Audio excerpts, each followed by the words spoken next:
Welcome to the Retiro Park in Madrid.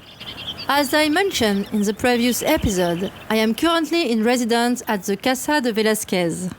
Halfway through the experience, I chose a quiet and thoughtful place to share with you some of my impressions and artistic research. The Retiro Park is a huge park located in the heart of the capital, famous for its magnificent layout and the diversity of activities offered. I brought you to this place because I love strolling through its pathways, taking leisurely walks and drawing inspiration from the vegetation motifs for some of my research. Experiencing some weeks in Madrid is a vibrant and enriching adventure. The city is known for its rich cultural heritage, lively atmosphere, and diverse offerings. Here is a glimpse of what a stay in Madrid for artistic purposes might be like.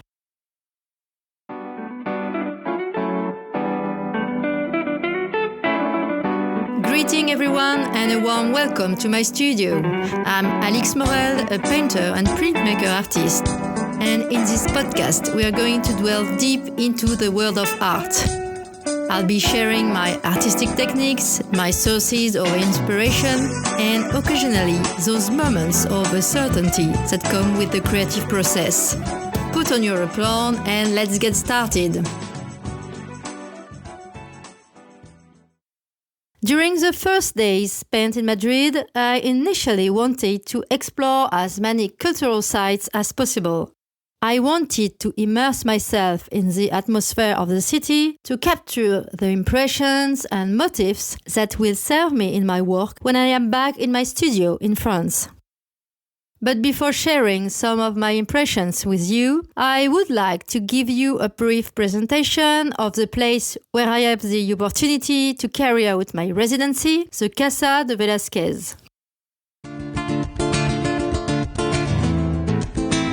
It is an institution with a focus on promoting artistic and cultural exchanges.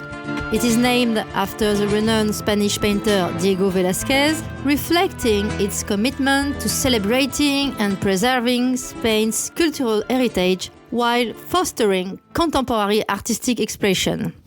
It has its roots in a tradition established in the 19th century, inspired by French artistic and cultural institutions.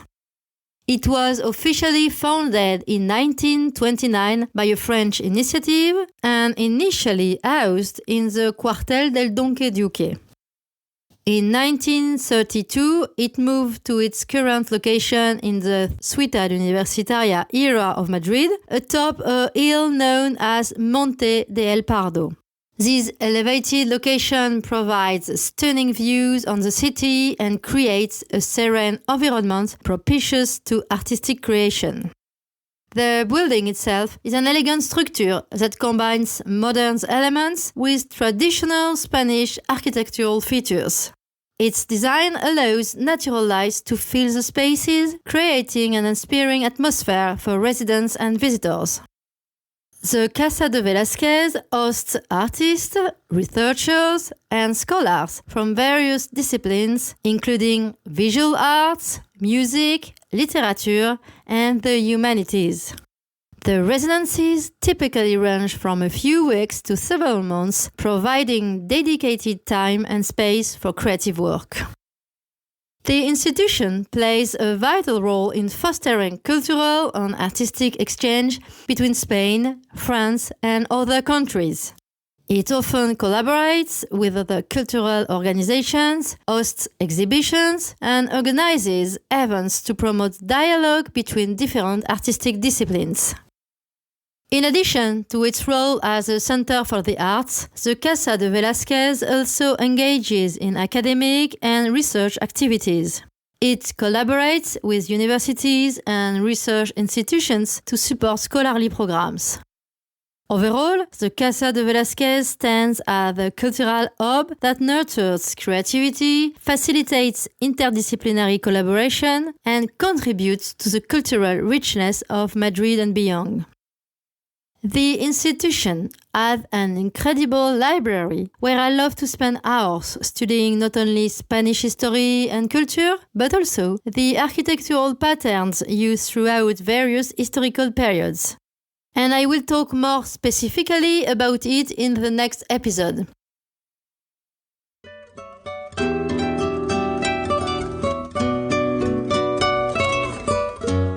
Since my arrival, I have dedicated my research to the collection and study of patterns, whether they are architectural, botanical, or even inspired by decorative arts. I work on these elements primarily through drawing and watercolor painting. I fill sketchbooks that I will serve me later when I am back in my studio. Beyond these studies dedicated to the motif, it is also the atmosphere of the city that inspires me. I seek for my ways to translate the abundance and gentle vitality that characterize Madrid. For this purpose, museums are a fantastic field of exploration. I enjoy visiting and revisiting the Prado Museum, especially its collections dedicated to Spanish artists and decorative arts. The museum is located along the Paseo del Prado, and its impressive architecture sets the stage for the artistic treasures within. It is organized thematically, allowing visitors to explore specific genres or time periods.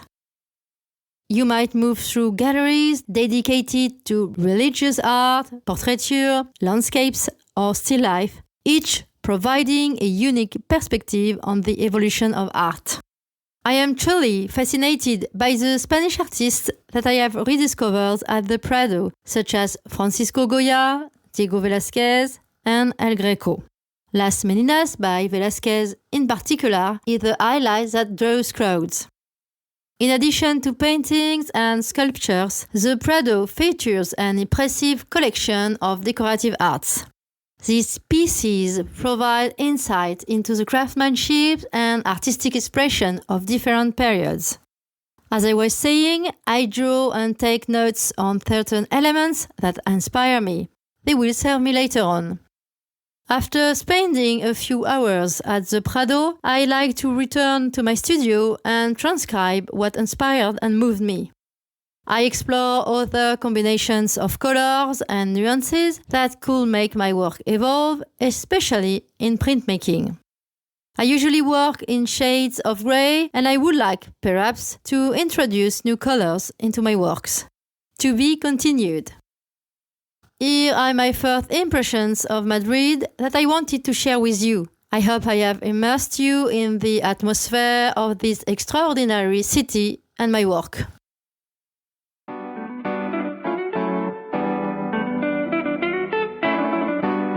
I hope you have enjoyed this podcast and that it has provided a fresh perspective on contemporary creation and the history of art.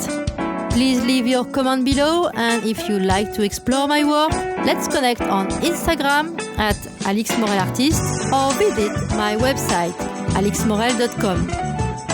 See you soon, and in the next episode, I will give you a more comprehensive report on that month spent in Madrid.